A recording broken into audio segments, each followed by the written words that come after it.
بسم اللہ الرحمن الرحیم۔ السلام علیکم ورحمۃ اللہ وبرکاتہ۔ میں ہوں سفینہ خان، آپ دیکھ رہے ہیں اپنا پسندیدہ چینل خوشبو پی کے سمن منظم۔ آج آپ حویلی کے اسرار کے نئی کی سن پائیں گے، تو چلے بلا تاخیر آج کی نئی کے شروع کرتے ہیں۔ اس نے یوں ہی مذاق میں پیچھے دیکھا تھا۔ فرزانہ بولی، سنو میری بات یاد رکھو۔ یہ کہتے وقت ان کے نزدیک گیا اور بولا، میں تم تینوں کو اچھی طرح جانتا ہوں۔ تم انسپکٹر جمشید کے بچے ہو، کیوں ٹھیک ہے نا؟ البتہ تمہارا ساتھی انسپکٹر جمشید نہیں ہو سکتا۔ خیر تو میں کہہ رہا تھا، ان الفاظ کے ساتھ ہی محمود اور فرزانہ دونوں کے سروں پر پستول کے دستے اس نے مارے اور وہ نیچے گرتے چلے گئے۔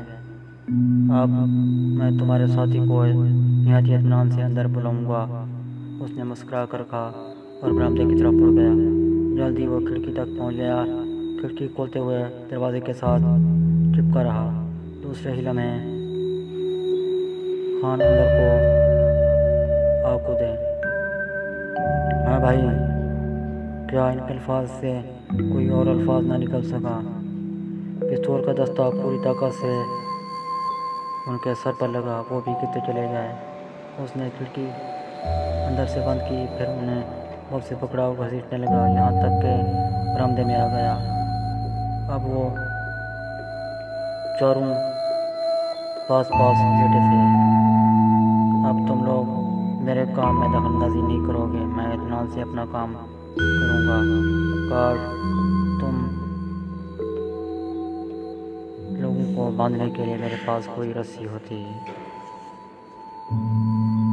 اس صورت میں مجھے کچھ زیادہ ہی اطمینان ہو جاتا۔ خیر کوئی بات نہیں، یوں ہی تم سے کوئی ہوش میں آتا نظر آیا۔ میں ایک اور بار کروں گا، اس نے بڑبڑانے کے انداز میں کہا اور اس کمرے کے دروازے پر جا کھڑا ہوا جس میں سیاہ خون پھیلا نظر آیا تھا۔ چابیوں کا چھاپ اس کے دائیں ہاتھ میں تھا، پستول بائیں ہاتھ میں۔ وہ باری باری چابیاں لگانے لگا، لیکن کامیابی نہ ہوئی۔ پھر سوچ کر اس کی طرف بڑھا، محمود کی چابی کی تلاشی لی۔ ایک میں چابیوں کا گچھا موجود تھا۔ اب اس نے اس میں سے باری باری چابیاں لگائیں، آخر تالا کھل گیا۔ سامعین معظم، کل ایک بار پھر آپ نئی کے سن پائیں گے، تب تک کے لیے اجازت۔ اللہ حافظ۔ پاکستان زندہ باد۔